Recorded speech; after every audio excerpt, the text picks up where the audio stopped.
ګرانو لیدونکو السلام علیکم ورحمت الله وبرکاته. په تیر درس کې مونږه په مایکروسافټ ایکسل کې تقریبا په فایل ټاب کې تر ایکسپورټ پورې خبرې کړې وي چې یو فایل مونږ څنګه پی ډی اف ته اړو. صحیح ده؟ په دې هم خبرې کړې وي او شیر کې هم مونږ خبرې کړې وي. شیر کې په شیر وذ پیپل هم خبرې کړې مونږ په ایمیل هم خبرې کړې. خو یو شی ته زه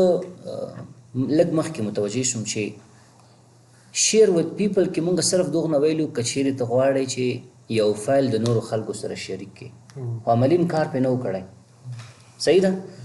دا ما نه پرون ورځ له هیره وتلی او تاسو هم سوال چې ونه کړو ما نه همداسې پاتې شوی نو غواړم اول په دغه باندې تاسو سره کار وکړم. ګورئ که چیرې تاسو غواړئ یو فایل د انټرنیټ د طریق نه د چا سره شریک کړئ،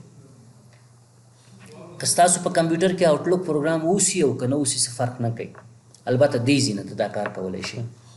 صحیح ده؟ دې ځینه دا کار کولی شي. څنګه کېږي؟ اولین شرط دا دی چې ستاسو کمپیوټر کې انټرنیټ اوسي. دویم شرط دا دی چې ستاسو دغه فایل په کلاوډ کې سیو اوسي. صحیح ده؟ په کلاوډ کې سیو اوسي. ګوره دلته لیکلي سیو ټو کلاوډ. اول به فایل کلاوډ کې سیو کوي، فضا کې انټرنیټ د طریق نه. هغه نه بعد تاسو کولی شئ دا چې وکړئ خلکو سره شریک کړئ. لکه ګورئ که ستاسو په یاد پرون ورځ ما یو فایل ون ډرایو کې سیو کړو. ون ډرایو هم د مایکروسافټ یو تولید دی او هغه خپله هم د ستاسو کوم معلومات چې ون ډرایو کې سیو کوي هغه په کلاوډ کې سیو کېږي. نو زه راځم اوپن ته راغلم، د ون ډرایو باندې مې کلیک کوم، دې نه یو فایل زه ډاونلوډوم. کوم ځای کې دی؟ ډاکومنټ کې مې سیو کړی. کوم یو دی؟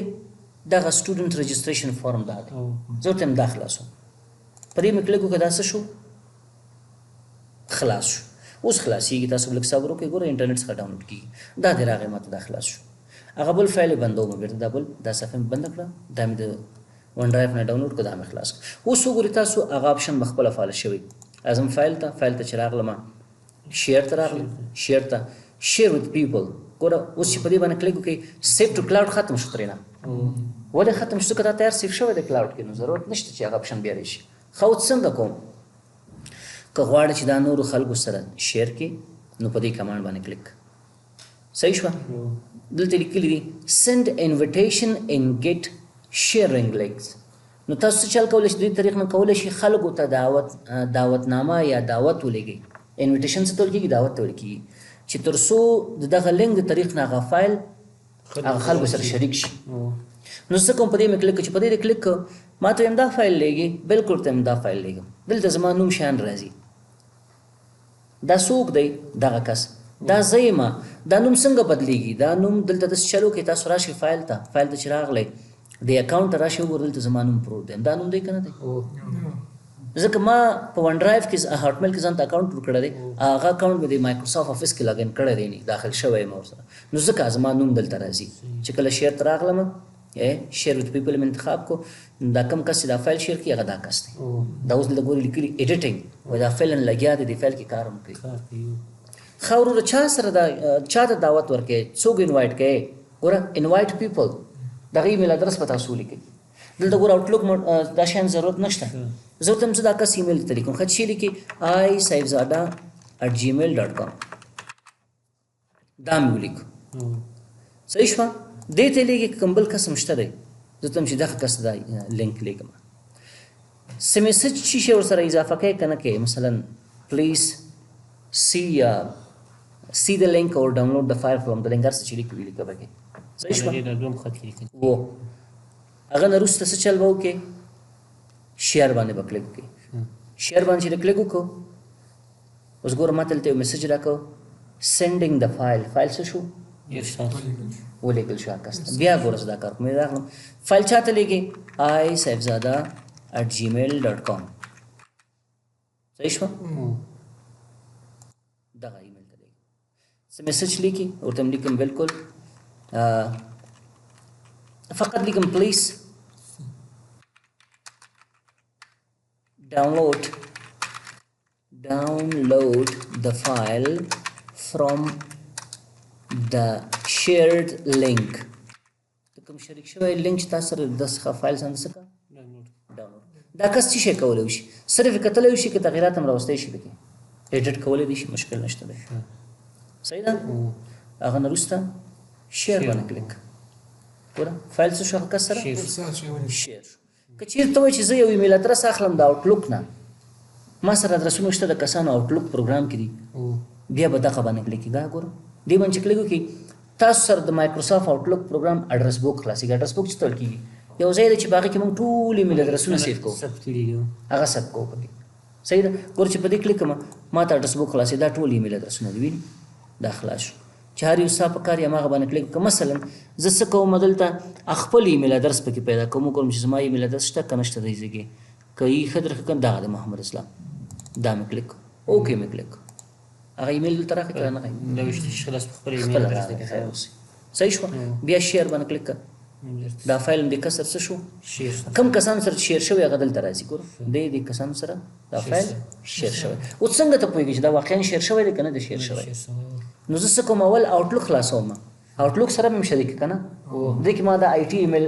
تنظیم کړی دی او بیا زه جیمیل هم خلاصوم خپل شخصي ایمیل دلته راغلم ومې لیکو gmail.com اډرس بار کې gmail.com مې ولیکو ګورم چې دلته کوم ایمیل زما په خیال مخکې د مخکې لاګین شوی دی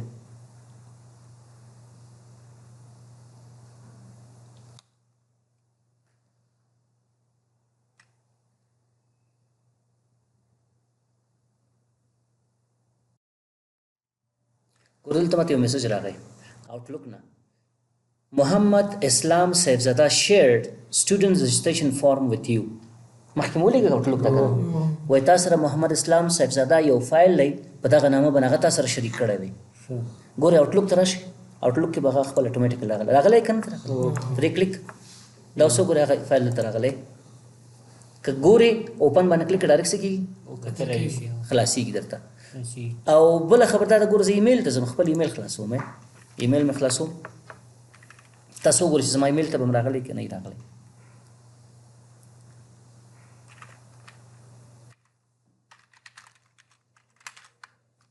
نیکسټ باندې مې کلیک وکړو یا انټر باندې نو دلته به حتما ما ته هم دوه دفعې ایمیل راغلی ځکه یو دفعه مې هم دغه ایمیل ولیکو بیا هم پکې دا ایمیل بیا ولیکو دوباره دو ځل نو لږ زره به انتظار کوئ ورته دا ځل موږ ته آوټلوک پروګرام ګوره ضرورت نه و دا ځل فقط ایمیل ضرورت و چې مایکروسافټ اکاونټ باید تاسو ولرئ لکه تاسو مخکې وکړه زما خپل ایمیل ما کړی دا ګوره دلته ایمیل راغلی که نه راغلی په دې باندې کلیک وکړئ چې کلیک هم وکړو هماغه لینک دی که نه دی صحیح ده تاسو ګوره سټوډنټ رجسټریشن فارم چې دا بل ځل ول نه دی راغلی کېدای شي بل ځل لاره کې اوسي کوم بله خبره خو تاسو وکړه چې دا موږ سره شریک شو که نه نو بېرته فایل شریک شوی اوس که چیرې دا ته کتل غواړې دغه فایل دی اوپن باندې کلیک فایل باندې کلیک اوپن باندې کلیک ډایرکټ تاسو سره څه کېږي خلاصي انټرنیټ لږ زر ضعیفه دی په دې خاطر باندې داسې راغلی اوس ګوره ډایرکټ خلاصېږي تاسو ته لږ به صبر وکړئ ورته ډایرکټ خلاص شو که خلاص نه شو موږ ته صحیح شوه نو په دې شکل تاسو کولی شئ د ایکسل یو فایل خپل دوستانو سره شریک کړئ بېرته راغلم دا مې ډیلیټ کړو او دې ځای نه مې څه کړه د اکاونټ ساین آوټ کړو همیشه چې چېرته ځئ تاسو انټرنیټ کلب ته یا خپل کمپیوټر کې یا د کوم ملګري په کمپیوټر کې ایمیل فیسبوک هر څه چې لاګین کوئ یو د هغه کارونه څخه چې تاسو باید هغه زیاده منوزي چې خپل ایمیل به بېرته ساین آوټ کړئ یا لاګ آوټ کړئ وبه باسئ صحیح ده نو په دې باندې کلیک وکړئ ساین آوټ ستاسو ایمیل څه شو آوټ شو ووتو اوس څوک دا نشي حق کولی په اسانۍ سره زیاتره کسان چې وګورئ پوهنتون ته یا بل څه ته چې ځي هلته مفت انټرنیټ ګیر کړي کمپیوټر ته ناست فیسبوک خپل خلاص کړي ایمیل خلاص کړي بیا د یاده ووځي چې هغه ساین آوټ کړي فقط دغه ځینې بند کړي بیا بل کس راځي هغه حق کوي خو دا ته خبر نه وي صحیح ده نو دې شیانو ته ډېر متوجه اوسئ دا هغه درس و چې پرون ورځ ما څخه پاتې شوی و صحیح شوه نو مال چې نن اول په دې باندې خبرې وکړو بله خبره د نه وروسته مونږ سره چې شی ده پبلش دی پبلش باندې چې کله کلیک وکړئ تاسو سره دلته یو کمانډ راځي پبلش ټو پاور بی آی پاور بی آی یو پروګرام دی مجموعه د پروګرامونو ده دا اوس دغه ورډ پروګرام ایکسل پروګرام دا د کومې کمپنۍ تولید دی د مایکروسافټ دا پاور بی آی هم د مایکروسافټ کمپنۍ تولید دی د څه دپاره استعمالیږي د معلوماتو د مدیریت دپاره استعمالیږي دا مجموعه د پروګرامونو څخه ما ته وایي که چیرې ته په پاور بی آی پروګرام کې اکاونټ لري حساب لري لکه اوس موږ تاسو چې یو کس مثلا بغلان نه ماته پیسې لیږي زه ورته وایم چې هلکه ما په ای بي بانک کې اکاونټ دی ما ته په دې کې پیسې راولېږه صحیح ده هغه کسې دلته اخلي نو دلته ما ته وایي که چیرې ته په پاور بي آی پروګرام کې اکاونټ لري کولی شي دا فایل هلته اپلوډ کړي او که چیرې ته اپلوډ کړی هغه ځینې څه کولی شي بېرته ایکسپورټ کړي راوړي یا ډاونلوډ کړي لکه اوس ګوره دلته د مایکروسافټ اکاونټ زما شته که نشته دی دا د مایکروسافټ اکاونټ دی مخکې ون ډرایو کې ما خپل فایل سیف کړه که نه بېرته مې ډاونلوډ هم کړی نه دغسې پاور بي آی هم دی نو پاور بي آی نه مونږ استعمالو نه مونږ سره شته دی صحیح ده هغه یو جدا سافټویر جدا سیسټم دی بله خبره دغه نه لاندې مونږ سره په نوم د کلوز بل کمانډ دی که چېرې تاسو غواړئ د خپل موجوده وربوک بند کړئ پروګرام نه بندېږي ګوره صرف وربوک نو مطلب دغه فایل دی ګورئ ما تاسو ته ویلو که نه د ورډ فایل ته څه وایي ډاکومنټ د ایکسل فایل ته څه وایي وربوک وایي یعنې مکمل دا وربوک چې تاسو خلاص کړی دا بندېږي راځئ ګوره فایل ته راشئ فایل ته چې راغلی کلوز باندې کلک کړي پروګرام بند شوی نه دی بند شوی که غواړئ چې پروګرام بند کړي به یې څه رقم کوئ الټ F4 به وهئ دا ګوره F4 کیبورډ کې چې ده الټ به ونیسئ F4 به ووهئ پروګرام څه شو هر پروګرام چې تاسو غواړئ بند کړئ د کیبورډ د طریق نه شارټکټ کې نه الټ F4 به ورته وهئ صحیح شوه بېرته زه راغلم رن ته رن مې څنګه راوړ وینډو بټن آر مې ووهه همزمان دا مې ونیو آر مې ووهه رن خلاص شو زه ورته ما ته ایکسل پروګرام پکار دی ایکسل راته خلاص کړه بېرته ایکسل مې ولیکه انټر باندې مې کلیک ایکسل پروګرام ما سره خلاص شو نو ګورې که چیرې تاسو ته څوک پوښتنه کوي چې د شارټکټ کې د طریق نه غواړم دغه پروګرام نه وینډو بنده کړم دا وربوک بند کړم صحیح ده لکه څنګه راغلم فایل ته اوپن ته راغلم د ون ډرایو نه غواړم ته چې ډاکومنټ کې ما سره دغه فایل دی دا راته دا مې خلاص کړی غواړم دا بند کړم کیبورډ نه دا چې اوس ته راځې ستا موز هم کار نه کوي داسې لاس ته یې خوځېږي سپین ږیری مې راځي فایل ته دلته بیا در نه اخوته کېږي تاسو دلته راځئ خو شارټکټ کې نه استفاده وکړه شارټکټ کې څه ده کنټرول ډبلیو د کلوز شارټکټ کې چې د کنټرول ونیسه ډبلیو وهه ګورئ دې خو ته مې کلیک کړ کنټرول مې ونیو ډبلیو باندې مې کلیک کړ وبخئ کنټرول ډبلیو باندې مې کلیک کړ بند شو که نه لږ ما ورو باندې کنټرول ډبلیو کلیک کړو لږ تیز باید کلیک وکړي صحیح ده ګورئ کنټرول ډبلیو دا بند شو که بند شو او که مکمل پروګرام بند دی الټ F4 چیرته چې تاسو وظیفې اخلئ دغسې شارټکټیان تاسو نه پوښتنه کوي که د کمپیوټر امتحان در نه اخلي دغه شیان تاسو نه پوښتنه کوي استاد وبخښه دغه عمومي شارټکټونه چې دي که نه دې کې خو تغیرات څوک نشي راوستلی نه هېڅوک دې کې تغیرات ته داسې کولی شي ځان نه یو شارټکټ جوړ کړي یو پروګرام دپاره او هغه خو مو ویلې بله ورځ اوس داسې مثال لکه دغه عمومي شارټکټیانې چې نه نه دا نشي بدلولی بیا کولی شي بله شارټکټي ځان ته جوړه کړي هغه بیا وروسته مونږ انشاءالله وایو پکې صحیح ده نو راځم بیا ایکسل پروګرام ته بل کمانډ مونږ سره ایکسل پروګرام کې په فایل ټاب کې دغه نه وروسته اکاونټ دی ګورئ که چیرې تاسو خپل کمپیوټر ته لاړ شئ د اکاونټ باندې کلیک کړئ دا معلومات ستاسو په کمپیوټر کې نشته دي ځکه نشته ګوره چې دلته تاسو خپل یوزر لاګین کړی نه دی اوس ما خپل یوزر لاګین کړی ما ته وایي ګوره دا کم کس چې دلته لاګین شوی دی افس پروګرامونو کې دا استعمالوي دغه نه محمد اسلام صاحبزاده دی ایمیل دا دی صحیح شوه او دغه تنظیمات انتخاب کړي خپل د افس پروګرامونو لپاره که چیرې ته خپل اکاونټ دی دې ځینې وباسې ساین آوټ باندې کلیک کړه او که غواړې چې نه دا دی مې بل لاګین کوم سویچ کوم دې باندې به کلیک کړي دغه نه لاندې بل موږ سره ګورو دلته دا د افس پروګرامونو ما ته دا رنګ او دا شیان ښي ما ته وایي دا ایکسل پروګرام چې تا ته موږ خلاصوو دغسې دلته ډیزاین نه دی ګورئ کلاګرافي اصلا خطاطي ته ویل کېږي صحیح ده خو ما ته وایي تا دغه ډیزاین دی ستا کوم ډیزاین خوښېږي زه دلته راځم ورته وایم چې یاره ما ته دغه ډیزاین راوړه ګوره دا بدل شو که نه دلته زه ورته وایم چې یاره دا نه ګورې خپله بدلېږي ښکته پورته چې ځئ کوم ډیزاین چې ستاسو خوښه وو که نه یې غواړئ او لرې مې کوي هېڅ شی هم نشته اوس ګوره یو بل رنګ دی بعضې کسانو چې یاره دا رنګ زما نه خوښېږي زما استاد تور رنګ خوښېږي دلته راځئ بلاک انتخاب کړئ ښایسته رنګ یې بدل شو مکمل نو که ته وایې چې نه داسې نه غواړم وایټ سپین رنګ کې ښه ښکاري او که وایې چې نه رنګه دې اوسي کلرفل کلیک کړه ټول پروګرام هو مکمل اوس ګوره ما مثلا وایټ سپین انتخاب کو هر ځای ته چې ځې د ایکسل پروګرام ټول داسې سپین دی دا لږ روښانه دی که نه نو چې کوم ستاسو خوښ وو هغه به دې ځای نه انتخاب رنګ دا شیان دې ځای نه بدلولی شي صحیح شو دلته ما ته ښایي چې تاسو کوم اکاونټ نه استفاده کوئ ما ته ون ډرایو سروس تاسو دلته وصل استئ ورسره د هغه څخه استفاده کولی شئ بل دلته دې خوا ته مونږ ته د افس پروګرامونو معلومات راکوي ګورئ دا موضوع مهمه ده ما ته وایي ته چې کوم افس استعمالوې هغه مایکروسافټ افس LTSC پروفیشنل پلس 2021 دی ان 2021 افیس څخه موږ استفاده کوو او د افیس چې کوم استعمالو دا فعال دی اکټیویټ شوی دی راجستر شوی دی پروډکټ اکټیویټ خو په دې تاسو پوه شئ چې دا موږ غیر قانوني راجستر کړی دی قانوني نه دی ځکه قانوني چې د افیس پروګرام راجستر کړي چیز نه یو $100 خو ورته ورکوي پوه شوئ دا مفت نه دی دا ورډ ایکسل چې موږ استعمالو دې ته باید پیسې ورکړو خو موږ اوس غیر قانوني لارې طریق نه تللی او دا استعمال کړی دونه پیسې د کم ځای شي چې موږ دوی ته ورکړو افغانستان کې خو ټول هم دا کار کوي غیر قانوني استعمالوي دا چې اوس څنګه فعاله کېږي قانوني لارې غیر قانوني هغه بیا وروسته خبرې دي مایکروسافټ کمپنۍ ته دغه کېږي دا قانوني دا موږ بس ګپ ورکړی ورته فعاله کړی دی هو هغې لایسنس خرڅوي لکه د موټر لایسنس خیر اوسي دا اوس ګوره موږ چې کله کمپیوټر کې انټي وایرس استعمالو هغه دپاره سافټویر یې مفت دی انسټال یې کړه خو کار نه کوي که غواړې چې کار وکړي تا ته وایي د ده لایسنس راکړه هغه لایسنس چې دی مشخص نمبر دی هغه په پیسو خرڅېږي نور شیان نه کېږي صرف هغه لایسنس په پیسو دغه دی دا اوس وګورئ دا کارت ګورئ دا انټي وایرس دی دا تقریبا 1200 روپۍ ورکوي موږ 1.5 روپۍ هغسې زموږ خلک دا 4 کمپیوټر ته کار ورکوي که غواړې چې ته خپل کمپیوټر کې د ستا وایرس رانه شي سافټویر به د انټرنیټ څخه ډاونلوډ کړي چې ډاونلوډ یې کړو دا لایسنس بازار کې خرڅېږي دا ګورې دلته لیکلي دی دا کوډ دی مشخص دغه کوډ دا کوډ په پیسو خرڅېږي دې ته اکټیویشن کوډ ویل کېږي دلته ګور دا دلته اچول کېږي خو اوس زمونږ شته دی ګور چینج پروډکټ کې په دې باندې چې کلیک کړې تا نه دا کوډ غواړي دلته دغه کوډ دا چې ورکوي بیا ستاسو افیس قانوني فعاله کېږي نو اوس مونږ غیر قانوني دا فعاله کړی دی مطلب مو اغستو دغه اوس ارزښت لري دغه پیسې دا کوډ چې دی یونیک کوډ دی دا کوډ اوس مثلا بل چا سره شریک شوی نه دی لکه د تلیفون نمبر یو تلیفون نمبر بل څوک نشي اخیستی که نه ما یو کس سره وي دغسې حساب دی نو اوس خو دا ما راجستر کړی دی که چیرې ته وایې چې مثلا ما تا لایسنس واغستو د مایکروسافټ کمپنۍ نه هغه باندې یو کال تېر شو تا ته وایي چې لایسنس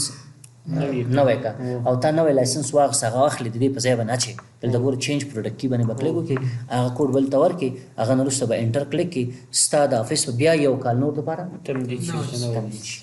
صحیح شو زیاتره لایسنس چې یو کال دپاره زیاتره بل که غواړې تاسو خپل افیس پروګرامونه اپډیټ کړئ دلته راځئ اپډیټ ته ګورئ اپډیټ نو باندې کلیک خو تاسو دې ته متوجه اوسئ چې کوم کله تاسو افیس کراک استعمالوي یعنی غیر قانوني لارې استعمالوي هغه به نه اکټیویټ کوي که اکټیویټ هم کو افیس هغه مایکروسافټ کمپنۍ بلاک کوي درته ځکه دا خو غیر قانوني لاره ده اوس پورې هغې نه پوهېږي بی خو چې کله دا اپډیټ کړي دا ستا کمپیوټر نه دی د انټرنیټ د طریق نه ستا د افیس پروګرامونه مایکروسافټ کمپنۍ سره وصل کېږي هلته چې کله دا وصل شي سرور کې دا ګوري دا لایسنس شیان ټول اوایي دي دروی بلاک کوي د باندې بندوي نو مطلب هم واغسته دا به نه اپډیټ کوي صحیح شوه نو دلته ګوره که اپډیټ کتل غواړې په دې کلیک که د دې اپډیټ په باره کې معلومات غواړې په دې کلیک زه ورته د اپډیټ بیخي ډسیبل کوم غیر فعاله کوم ځکه چې اپډیټ شو کار خرابېږي بل ایکسل په باره کې څه معلومات غواړې دلته راځه په دې باندې کلیک وکړه صحیح شوه هو دې باندې کلیک عمومي معلوماتو ته راکوي ایکسل پروګرام چې خو دلته خلاصه ستاسو د افیس د اکاونټ په باره کې تاسو ته معلومات درکوي صحیح شوه دا دی په دې دې نه لاندې بل مونږ سره چې شی دی مور دی مور کې اولین کمانډ چې دی فیډبیک په نامه دی فیډبیک جواب ورکول ته ویل کېږي مثلا دلته ته یو چېرته دفتر لرې خدمات وړاندې کوي خلکو لپاره بیا د میز په سر دی چې دی یو فورم لګولی دی د فیډبیک په نامه باندې څوک چې راځي ستا د خدماتو څخه مستفید کېږي استفاده کوي ته ورته دا فورم ورکوي چې وروره خپل نظریات دې موږ سره شریک کړي زموږ د خدماتو په باره کې چې ته راځي که نه یې راځي دلته اوس موږ ته یې لیکلي دي که چیرې ته زموږ د افیس پروګرامونو څخه رضایت لرې هم موږ ته ووایه او که څه مشکلات ستا په نظر کې دي هغه موږ ته وایي چې موږ اصلاح کړو نو دلته ګوره فیډبیک باندې چې کلیک وکړې دې باندې کلیک کړه فیډبیک کلیک اوس خپله راځي ګوره دا دی راغی دې فیډبیک کې تیار لیکل شوي شیان دي آی لایک سمثینګ بلکل ستا په د افیس پروګرامونو کې زما یو شی خوښ شو زما یو شی پکې خوښ نه شو وینې تیار لیکل شوي دی پکې زه یو پیشنهاد لرم آی هیو ا سجیسشن سجیشن ستول کې هغه به ولیکي او سینډ به کړي که ستاسو موږ دا کار نه کوو مخکې ویل او چې ګیرم نه کړي چې هلکه تاسو خو داسې پروسه مخکې وړه خدای د خیر کوي بلاک کوي راباندې دې نه لاندې بل کمانډ چې موږ سره دی په نوم د آپشنو دی هر پروګرام چې تاسو د افیس پروګرامونو نه څخه استعمالوئ آپشن یې لري آپشن یې داسې موضوعات دي چې یو شی ته غواړې فعاله کړي غیر فعال کړي دې ته کولی شي خو دا آپشن انشاءالله چې کله موږ مینوګانې خلاصې کړي او هغه نه وروسته یا د مینوګانو په آخر کې وایي یا چې فنکشن فارمولې خلاص شوي دا په آخر کې وایي ځکه دا داسې شیان دي چې ضروري شیان دي خو بعضې داسې شیان دي چې کیدای شي 2 کالو کې هم تا ته په کار نشي ضرورت نشي خو ته باید پوه شي لکه څنګه پوه شي ګوره اوس مخکې ما تا ته وویل چې زه کله یو فایل دلته لیکم یو فایل کې کار کوم مثلا دا ډاکومنټ وربوک مې خلاص کړی کې کار کوم نو لس دقیقې چې تېرې شي که دا فایل دا ډاکومنټ وربوک زه سیف نه کړم کمپیوټر خپله سیف کوي ته غواړې د دې ټایم زیات کړي یا کم یې کړي دا نو ته د اپشنونه کولی شي راځه ګوره فایل ته چې راغلی موډ ته چې راغلی اپشن ته چې راغلی دې کې ګوره سیف یو بخش سیف باندې کلیک وکړه دلته ورته وایي چې 10 دقیقې نه دا زه غواړم 15 دقیقې 10 دقیقې ډېر شی دی نو اوس ګوره 15 دقیقې بعد چې ته تر 15 دقیقو پورې چې شی سیف نه کړي او فایل کې لیکل کوي هغه کمپیوټر خپل ځان سره سیف کوي مطلب مو واغستو یعنی دغسې اپشن دي ورنوځي خو نه نه کار کې د لمر سب کوي دې سیف کوي د خیر اوسه نو پوه شوې یعنی اپشنو کې د مطلب مې دا چې داسې شیان دي پکې نو که چېرې تاسو بیا دا غواړئ دی کې تغیرات راوړئ تاسو تغیرات راوستلی شئ ډېرې نورې خبرې دي انشاءالله کوشش به وکړو چې تر زیات اندازه باندې هغه فنکشن چې ډېر مهمې دي په هغه باندې کار وکړو صحیح شوه نو موږ سره تقریبا فایل ټاپ خلاص شو یا فایل مینو خلاص شو او که د خدای رضا به انشاءالله سبا ته به په هوم ټاپ باندې کار کوو نو دا زموږ د نن ورځې درس